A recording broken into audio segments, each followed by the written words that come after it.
our bodies are so stinking wise. Yeah. Meaning, and nod or like give me a little like hand up in the air if you're driving or listening to this on a walk, just to like send that frequency to the universe. Like our bodies are so wise. We don't need anyone telling anyone, listen, you're in the red, because your body will shut you down. Yeah. Like that's at least what my body's done. It's like, no, this is the wall. You cannot go through the wall. Yeah. And so the first thing that I would say is, your body never lies. Whatever you need to do to spend more time in your body and cultivating that relationship, whether that's a walk, mirror work, meditating, to strengthen that relationship with your body, which I know is a broad spectrum for a lot of people. For some people are like, I love being in my body. And other people are like, I'm on this journey. Like it still feels terrifying to be in my body. On today's episode, I have Luisa Molano here, and I am so excited to hear more about her specific journey from working in a corporate environment to following her deep-rooted passion to serve women in business. Luisa has a phenomenal story, a phenomenal perspective, and I can't wait for her to share more. So Luisa, thank you so much for being here today. I'm so grateful for you. I'm grateful for you. Happy to be here. Really excited about the conversation. It's going to be so good. I would love to start with just kind of hearing a little bit more of your journey related to kind of what you were doing, working in top tier companies, working in Fortune 200, 500 companies, working in human resources, doing the corporate thing. And then one day kind of seeing, this wasn't necessarily for you, or this wasn't necessarily what you had envisioned you were going to continue doing. And so you've pivoted over, and now you've been really focusing on building your own brand, going headfirst into entrepreneurship, building this badass community of women entrepreneurs and serving women in business. And I'd love for you to talk a little bit about that flip and switch and kind of what led you to that. Yeah. So what led me to that was almost getting fired. Wow. I joined a Fortune 131 company in 2009, and being the ambitious, driven, high achieving woman that I'd been in corporate for years, I said, okay, what does that trajectory look like at this company? And I started to work towards that. And about 6 years later, 6 years later, and 5 promotions, which is quite a quick clip of promotions at a Fortune 131 company. I got promoted. My dream job. I was like, oh my gosh, this is it. I'm going to have the kind of impact that I want to have in the corporate space. And along that, like many of us, we're building businesses, we're building careers, but we're also growing and developing ourselves, whether it's a podcast or a coach or a mastermind or just life, one of the greatest teachers that we have. I started to realize that, wait a second, certain things that were working no longer work now. And specifically for me, those were boundaries around things that I was and things that I wasn't okay. And now I had not just 3 or 4 people reporting to me, but a span of control about 38, and strategy and a $4 million budget under my purview. And I said, I can't keep being a yes man. I have 38 people to lead through and in the organization. Started to set those boundaries, and that didn't work out very well. And I kept pushing back, and eventually was given a 7-page PIP that said, hey, you have 90 days. For those of you listening going, what's a PIP? Yeah. It's 90 days to get your you-know-what together, or you're out of the company. And that was it started as, this is happening to me. And then I said, well, wait, what if this is happening for me? Yeah. And I took charge when I made that shift of, wait, this is happening for me, but what's next? Yeah. Like, where do I go from here? I've spent 7 years building this freaking empire. And do I just like walk away from it? And the universe was like, yeah, that's exactly what you do. Wow. And the rest, as they say, is history. It's wild. That is wild. And I think, it's such a good lesson in really, unpacking how life can maybe go one way that we don't expect. And in the beginning, we get into this headspace of thinking like, well, why is this happening to me? why is this all going in a way that I didn't necessarily anticipate? But when you can make that mindset shift into, but this is actually happening for me, and embracing that the what next can be something that you can actually control to a degree, is this really like empowering and freeing mindset shift. And so I love how you spoke about the happening to me versus happening for me, because that is a common mindset shift that we really need to be honest about in our business journey, in our life journeys, and making sure that we're really making that switch so we can look for the lessons and have more opportunities to really lean into the growth that potentially is happening when we go through seasons like this. So I love that, Luisa, and I can't thank you enough for kind of sharing your perspective there. I would love for you to talk a little bit more about what you're doing now. So you talked about kind of the what's next. Tell us a little bit about what is next. What have you been focusing more on over the past handful of years? And what have you been doing to really lean into, how this has been for you as far as a change in your life? Yeah. So purpose has always been a central theme in my life since the first coach I worked with in 2015. And so I'm constantly asking myself micro purpose and macro purpose questions. Like macro is, what do I want to be remembered for? What is my why for why I get out of bed? And then micro purpose, like, why am I making this call? Why am I doing this outreach? Why am I going to this networking event? And that's always served me and been very helpful and has created a lot of workability in my life and in my business. And so I left my corporate career, launched my own consulting and coaching company, and started to go, well, what is my why? And kind of cultivating sort of DIY. I spent the first year in FITFO mode, kind of gripping the wheel at 10 and 2 with the deer in headlights going, what have I done? I left corporate, this relative, my fingers are in air quotes if you were watching me, this relative sense of safety and security where good or bad, I was getting a paycheck every 2 weeks. And now, holy, you know what? I'm out on my own and I could, in theory, spend the entire day scrolling on Instagram and nobody would be like, Luisa, like we need that proposal or we need that deck or that meeting. And so I started to really need to cultivate self-leadership and lead myself by asking, why am I doing what I'm doing? And it's one of the reasons that the first pillar of the methodology of holistic entrepreneurship framework that I talk about and be about every day and twice on Sunday is discover. It's discovering the DNA of your business. Why do you do what you do?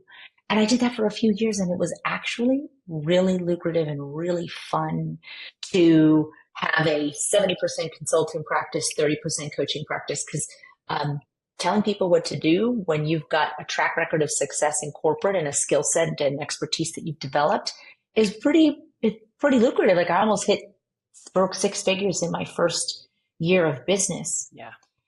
But I've learned that helping people see where to look for me is so rewarding. Yeah. And so I began to make this flip of I still wanted to keep the consulting dynamic of my business alive, but I wanted to bring more of that coaching, more of that inner sustainability. I love building sustainability in business and looking at strategies and metrics and data and numbers and going, what's the story that it's telling? But the sustainability of ourself as the entrepreneur, that is the most important function. The most important function of our business is us. Yes. And I started to build and started to develop that. And then fast forward and full circle to your question, in 2023, I was finally able to answer the question, what do I want to be remembered for? And it was amplifying women in business through community. Yeah. And so I launched Herlocity before I was ready, BTW'd, do not regret it, highly recommend.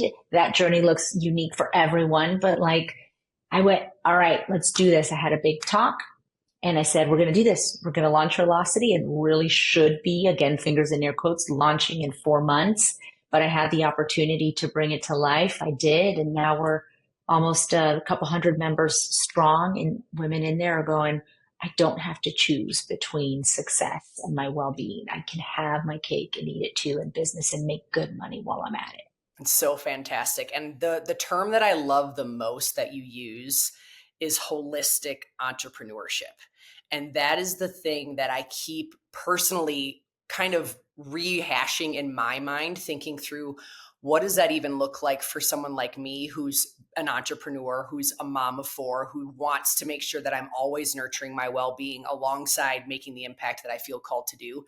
And I know so many women are also in that headspace of really trying to figure out, how do I stay in this view of making sure that I'm keeping my well-being at the center and I'm staying grounded and aligned in my purpose. And I'm really doing what I need to in order to nurture my well-being with intention. So I'd love for you to chat a little bit more about this concept of holistic entrepreneurship. And if you were going to kind of bottle that up into, a couple quick sentences, or we're going to explain that to someone who's listening, how would you define that? Holistic entrepreneurship is the acknowledgement and acceptance of your journey is not singular. It is not just about a strategy or a business plan or metrics or even revenue, but rather a journey of your purpose, why you do what you do, who you do it for, all those important questions, but also the strategy and having room for both.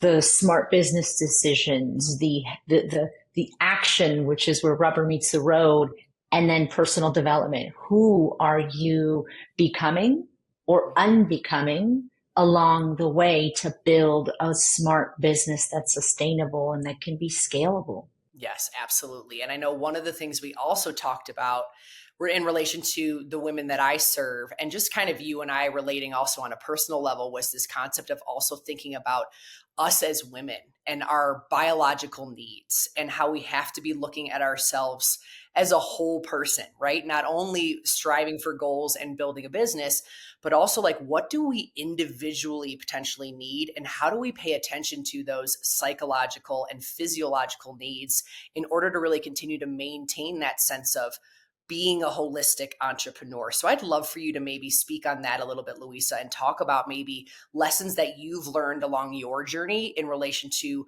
just nurturing your biological needs in addition to all these other pieces that you teach. So I'm going to give you a really fun and really simple. I love simplifying things and then creating visuals that are sticky, because when you're going about your business in a few days from now and then the situation happens, you'll see that visual that I'm about to create and go, oh, okay, I can work with this because I can see the visual. So the visual is a tachometer. If you've ever been in a vehicle, you know what that is. It's typically the one on the far right side of the vehicle, and it goes 1 to like 9. So imagine that same visual, but there's colors on it. And you have green, you have yellow, you have orange, and you have red. The journey with our body is about staying as much as we can in the green, but also knowing that there's seasons. Like, I'd love to be that entrepreneur that we stay in the green, and this is how we make it work. And maybe there's a little yellow, but I'd be lying, because I have had seasons of my business where I kind of redline it and I'm going, but I know when I'm redlining, I know, and I back it off. I go, it's a day, it's a weekend, we're hitting a big deadline, or we're coming up on a big launch.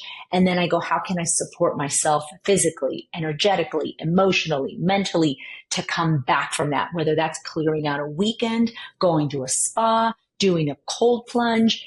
And I think that a lot of times we talk about, or even when we think about holistic entrepreneurship, it's about staying in the green and never letting ourselves get into the yellow or the orange. And it's like, that's not real life. Yeah. Life happens in the green and the yellow and the orange and the red, but it's about over time spending less time in the red, being more aware of the orange, noticing the yellow so that we can play in the green. The green's fun and the yellow's not bad and the orange isn't necessarily bad. And actually, let's be real, even the red isn't, but it comes at a cost. Yes. So we want to know, where is that needle at any given point and where do we want it to be? And then taking those steps to support ourselves to make those shifts.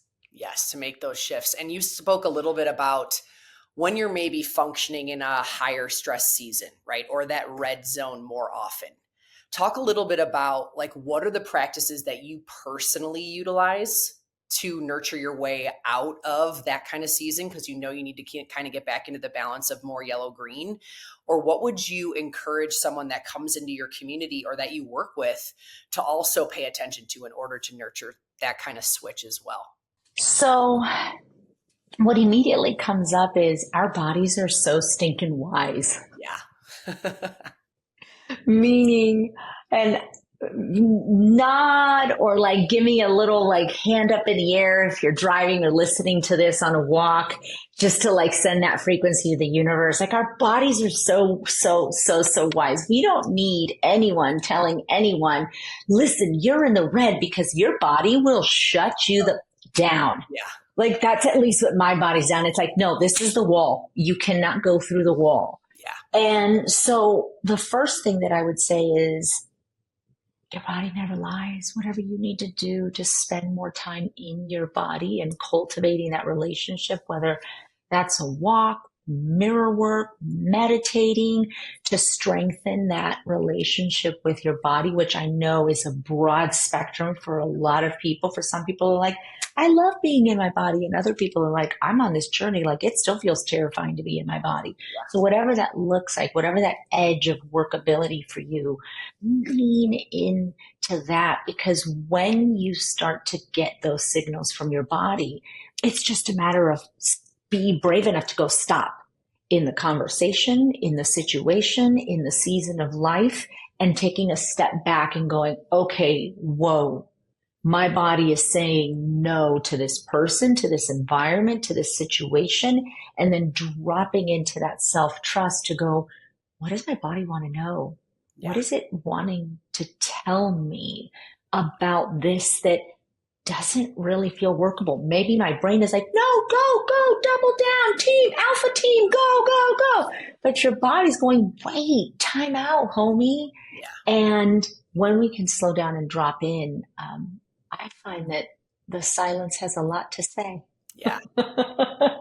Man, that is profound and so true. And that's probably one of the hardest things to actually cultivate, especially in entrepreneurship. But really, like when you think of any facet of life, no matter what role you're playing or whatever hat you're wearing, like cultivating a way to actually get into quiet and silence and let that be the space where you reflect and actually try to listen the most, like that is one of the hardest things to cultivate. And I just appreciate you sharing that, because you're right. Like that's where we can learn really profound things, not only about ourselves, but what actually truly feels in alignment for our life, for our business, and so much more. So I know you've been talking a lot about the inner work, which is one of the things you teach in Herlocity and with holistic entrepreneurship and so much more. I'd love to move a little bit into the outer work that you teach about and speak about, and talk a little bit about what's the difference between inner and outer, and how do you help women in business start to get educated about these different facets of their, business and life, but what do you actually help teach them in order to nurture both? Yeah, I love the question. So the methodology that I've developed, let me be really, really real. I didn't wake up and go, oh my God, look at this methodology. It's so great. It's like hard earned, hitting the wall, burnout twice in corporate, once as an entrepreneur, doctor visits, functional medicine doctors going, I've got to like unfuck my nervous system. Like we have got to rewire this to be and operate more healthy. Because when I left corporate, my nervous system was so, let's call it jacked, that I didn't even allow well-being in. Like it was this state of fight or flight. And outside of that state, I actually felt like something was wrong. Yeah. Like, I'm like, no, something's wrong. I'm forgetting something. I'm not doing something. There's something. And then I realized, oh, I just need to rewire my nervous system for ease. Yeah. And for abundance and for stillness, and that it's okay to like be sitting at my desk and pause. Like it's actually okay. And so the methodology that I've developed and that I take women through in Expand, which is a 5-month transformative experience of inner and outer sustainability in business, includes discover. We talked about that, the brand DNA, the business, the DNA of your business. And then there's identity. There's understanding fundamentally who is showing up to run the business, who is showing up to run the business. Yeah. And then there's established. Let's slow down and really think about there's not just who you serve and how you serve them and why you serve them and knowing yourself, but what is the business model that all of these things fit into? And how do you want to monetize that business model in a way that supports the lifestyle you want to have? Yeah. And I think entrepreneurship is so often almost romanticized, and I'll speak for myself. I know I stepped into it and it was like, no, we got to go hard and we got to do it. And if it's going to be, it's up to me, and it's hard work. And I'm going to be real. Entrepreneurship is hard work. Yes, it is. It is showing up again and again and again and again and stumbling and falling and picking ourselves back up again. But it also is simple. And in many ways, that's what I do and Expand is simplify these bits and pieces of business to have it, see it as a system. So after establish, you've got the monetization. How do you want to generate business? What kind of lifestyle do you want your business to support? Then there's systematize, and it's looking at your business like a system that's workable, that supports you and it and the revenue goals and aims that you have. And then where we finish is refine. And if you're listening to this and you're like, whoa, I like this, like write this down and experiment with this methodology. You don't need me for it. I'd love to have a conversation with you about it, but you don't need me for it. This works, and it's a product of the last 12 years of my lived experience and my work with hundreds of entrepreneurs, founders, and women in business. And it ends with refine because of this. Yeah. We know that action is where rubber meets the road. However, all the other steps executed flawlessly without supporting ourselves to stay in aligned action doesn't create workability for the system as a whole. We need to be able to see what are the actions I need to continuously and consistently take, and then how do I stay in aligned action versus action for action's sake. Because action for action's sake, there's a lot of things that an entrepreneur could do on any given day. And if we're taking action for action's sake, that's called orange life. And a orange life is exhausting, not to mention unsustainable. Yes. The thing I love that you shared the most inside of everything you just taught through was this idea of really asking yourself, like, who is showing up? Like, what version of you is showing up through the process of building your business, through the process of living an aligned life, and through like diving into your passion? And I love that you just speak about how you have to really take the time to go through these different levels of reflective practices in order to make sure you're always going back to that question, like to really challenging yourself of saying, who am I showing up as, and how do I want to show up? And how do I make sure that I'm really practicing what I preach in the sense of, going after my business goals and going into systems and so much more of what you help women build.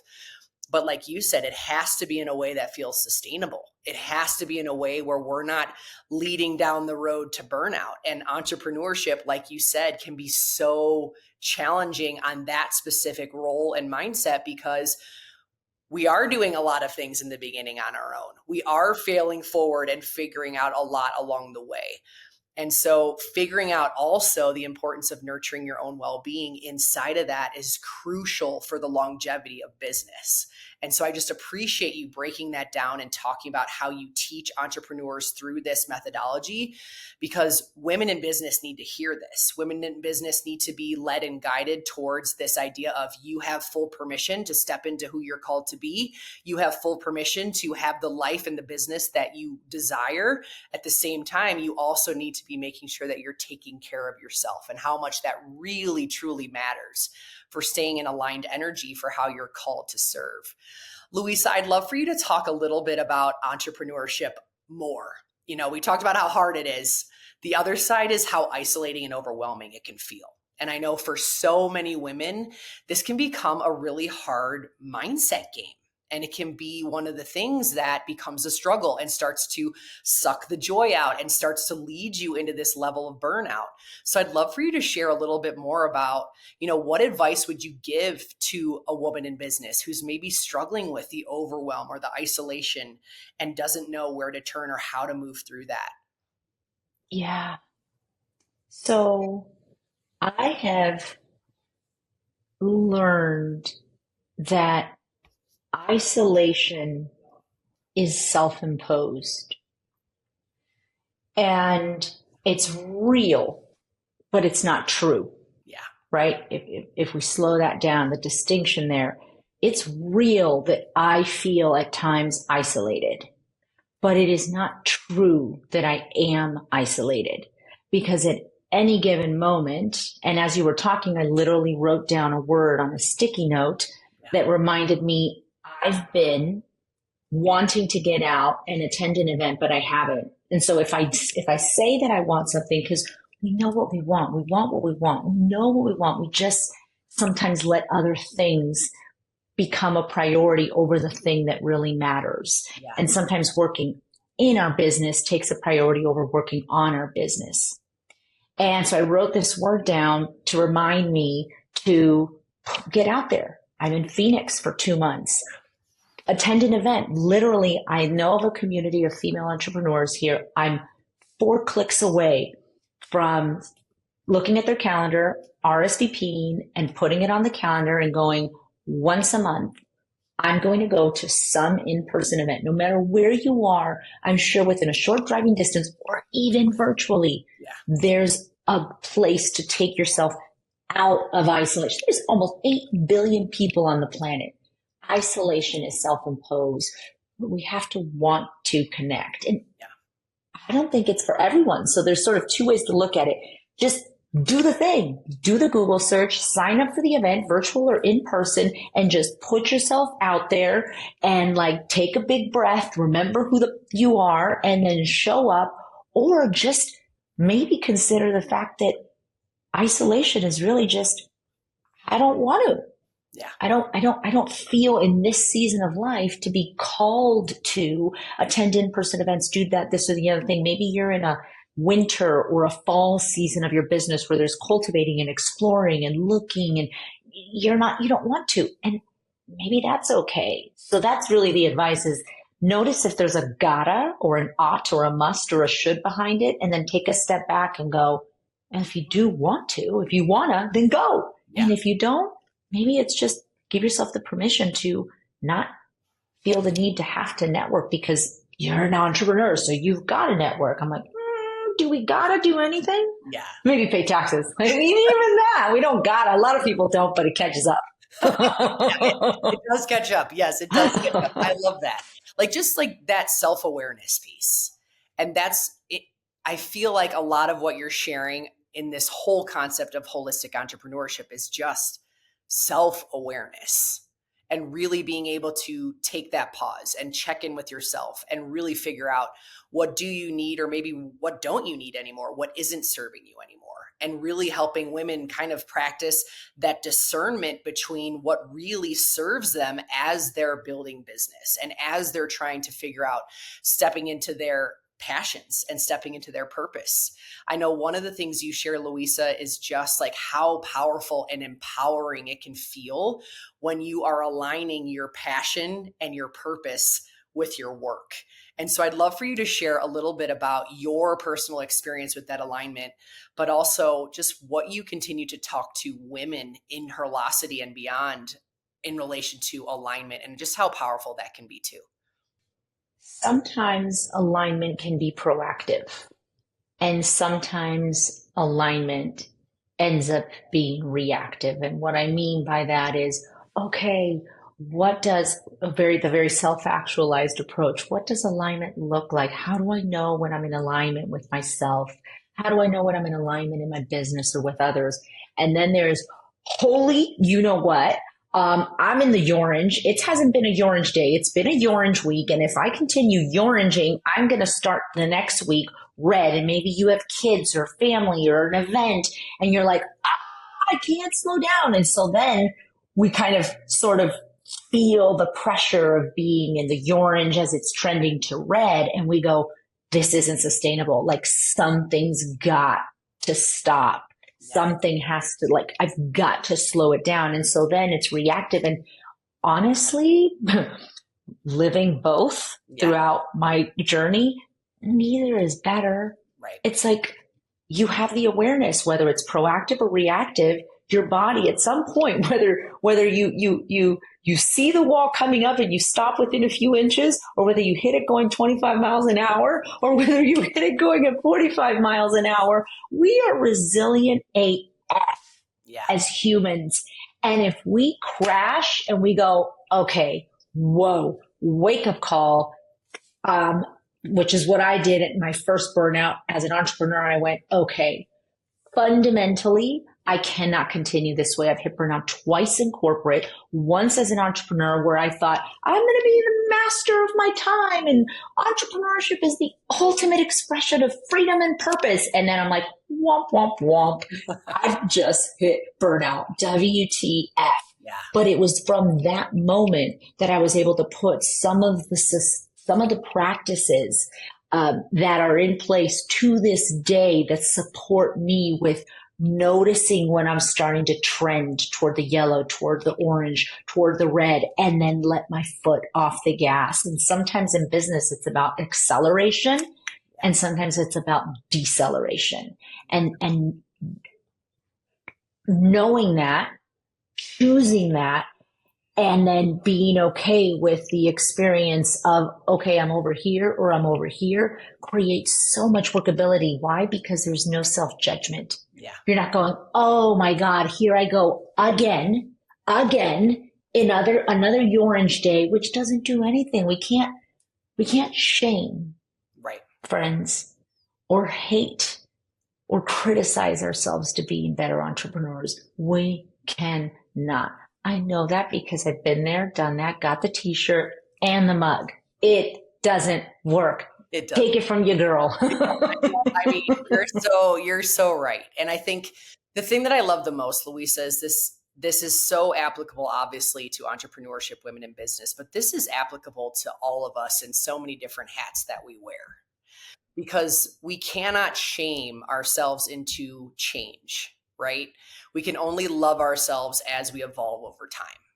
And the more we stay grounded in that, like, really deep rooted self-love of, this is an imperfect journey, I am learning along the way, no matter what I'm doing or spending my time on, the more you can give yourself grace for the growth of it all. And the more you can embrace that it really is a never ending journey of learning. Like, it really, truly is. And so I love that you're just normalizing this and encouraging women to embrace this whole process, because that's really what it is. That's what it feels like. So even a topic like alignment, to your point, can be reactive or proactive. And either way you slice it, like, you're still going to get to this place of becoming aware of what really, truly works for you. So just kind of on a personal level, Luisa, I'd love for you to talk a little bit about, now that you've gone through burnout a number of times, twice in corporate, once as an entrepreneur, what are the things that are now non-negotiables for you when it comes to self-care and taking care of what you need and really making sure that you continue on in this sustainable place as a woman building a business? So my non-negotiables are having a body-based practice, and that changes from season to season. Right now, the season that I'm in is meditating every morning. And 3 months ago, I was like, it was dancing. I'd wake up and I'd play a song and I'd like dance to it. And then there was a desire for more stillness. So it's still body based. Wim Hof breathing. There's a number of different like Lego blocks in the basket called body based work. Yeah. That is a non-negotiable. In that is also like chiropractic care.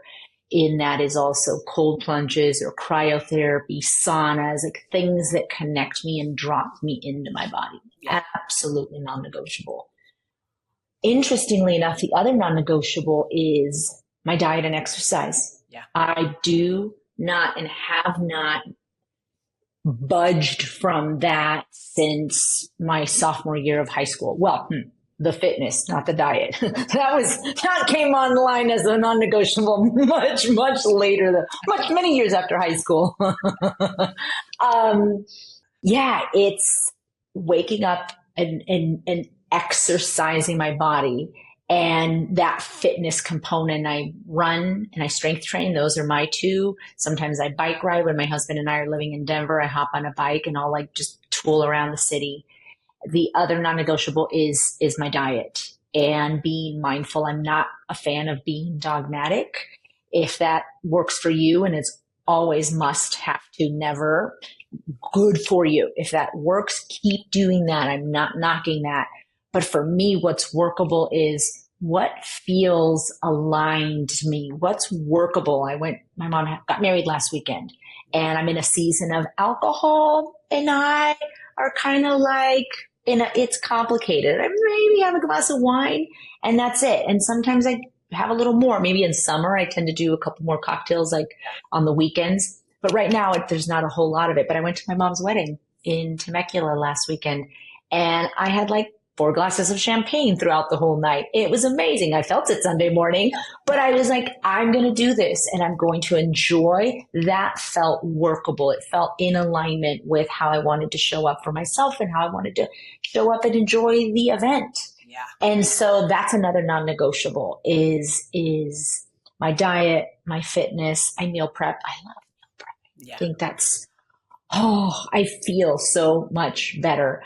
And then I think the other non-negotiable is, honestly, on a regular basis, let me go all the way back to the practical side of business, is on a regular basis reviewing my mission, my vision, and my values in business every single week. Yeah. It is a task in my asana, and it's part of the systematized pillar that I talk about and expand, is setting yourself up for success as a CEO with a strategic annual plan. And part of my strategic annual plan includes a weekly checkpoint. What is my mission? What is my vision? What are my values? And I read them and I keep them front of mind in the same way that I tell my husband I love him every day, in the same way that I tell my mom that I love her. I don't want to forget it and I want to keep it front of mind, because my mission is important. My vision is important, and life gets busy and I always want it close to my heart. Yeah, that's so good. And I just appreciate you sharing just kind of the things that work for you and what you lean on in order to kind of keep that energy that you know you need in order to show up. And I really appreciate you talking about just the importance of revisiting your purpose, right? The importance of focusing in on what are you doing and why, right? And why do you feel called to do that? And what's the impact that you're moving towards? I think, to your point, life gets so busy and we can lose sight of that so easily. And I love that that's one of your non-negotiables. I need to add that into something that I do more regularly, because I can do okay on some of the other self-care things, but sometimes in business, like, it's so powerful to learn from other women, other entrepreneurs, other people that are making a difference in the world and are mission driven, and what are they doing in order to stay focused on their calling. And I just super appreciate you, my friend. Really quickly, before we move into wrap up, will you talk a little bit more about Expand? I know you talked about it a little bit earlier in our conversation, but I'd love for you to share a little bit more about your small business group inside Herlocity and just what that's all about for entrepreneurs. Yeah, thank you for the question. So Expand, there's 2 cohorts a year. The experience is 5 months. In 2026, it'll be 6 months and 6 months, but currently it's 5 months. And it's small groups, so there's a max of 7 women each cohort. Actually, applications are open now. So if you were to go to my Instagram page, luisamolano.herlocity, the link in my bio will take you to the application page, which gives you a high level sense of what it is, including either the application to complete or the link to grab some time on my calendar and talk about, like, is this a fit for you? At the end of the day, for me, sales is really a context for selling and a context to support others to step into more, better, greater alignment with themselves. And so I'm not going to sell you. I'm not going to try to close you if it's a fit. And I believe it is. That said, I will take a stand for it. But no is okay. You can go, I'm not ready now. Not everyone's ready to really step into that role of CEO in their business and have a system for their business that works for them, not just outer, but inner and outer. And that workability of both is what Expand brings to life in the course of 5 months. And so open applications are open now. We start the next cohort in early June, and it goes through the end of the year. And I'll go back to something I said earlier, is that it is about learning and discerning for yourself the art of when to accelerate and when to decelerate. If you go back to that tachometer, is okay, time to accelerate. Oh, okay, now it's time to decelerate, and learning the art of that and discerning the art of that is really what's at the heart of Expand. And then the kind of booby prize, which is important, but let's face it, it's really the booby prize, is your revenue grows. Yeah. So the game is in 5 months, grow your revenue by 50%. That's the game in Expand. That is so cool. And I love that you just talk about kind of learning the discernment. And that can be a hard practice. And to do that alongside a group of other entrepreneurs or other women in business is such a gift. And I'm just so grateful for everything that you've shared today, Luisa, and just your incredible work and your perspective and how you're just encouraging women in a variety of different capacities in business. But as I also shared with you personally, your energy just expands beyond women in business. And I am so grateful that we've had the opportunity to connect and just to share with each other about kind of our missions and what we're doing in this space. So can you quickly just share, how can people find you online if they want to connect, if they want to learn more about Expand, if they want to follow you, etc.? Yeah. So my website is the best place to start, www.luisamolano.com. Instagram, I play there as well, luisamolano.herlocity, Luisa F. Milano on LinkedIn. There's not a whole lot of Luisa Milanos. I was like blessed. My parents gave me like a really unique name. So usually when you type in Luisa Milano, it narrows it down drastically. And there's actually one thing in addition to where to find me. And if you do reach out or you do follow me on Instagram, and something like I sparked something inside of you, share about it on social. If we're not meant to do this alone. And I'm building my business and my brand, and Erin's building her business and her brand and her podcast. But the ripples of impact are when we join forces, when we go, okay, this was a really great podcast, and I think it would be really helpful for so-and-so, and like sharing it with them and going, this part really struck me and I think you might love it. And then, or posting at a quick 60, 90-second, maybe even a review. They make such a difference in the journey of entrepreneurs, liking a post, commenting on a post, more than I think often we realize. And the last thing, if I may, that I'd love to say is there's a lot that I've shared and unpacked around sustainability and my journey from corporate and non-negotiables and all around sustainability, inner and outer. And here's the thought that I want to leave you with. First of all, thanks for staying till the end. Yeah. And second of all, sustainability is not a one size fits all. Sustainability for a mother of four looks different than for a 44-year-old woman who's single with a bearded dragon. Like, that's me. It's then for somebody who has somebody that they're caring for, a loved one. And be okay with what sustainability looks like for you. Own it, celebrate it, because in order to be visible to the world, we must first be visible to ourselves. And in order to be visible to ourselves, we must love ourselves. That's where it all starts.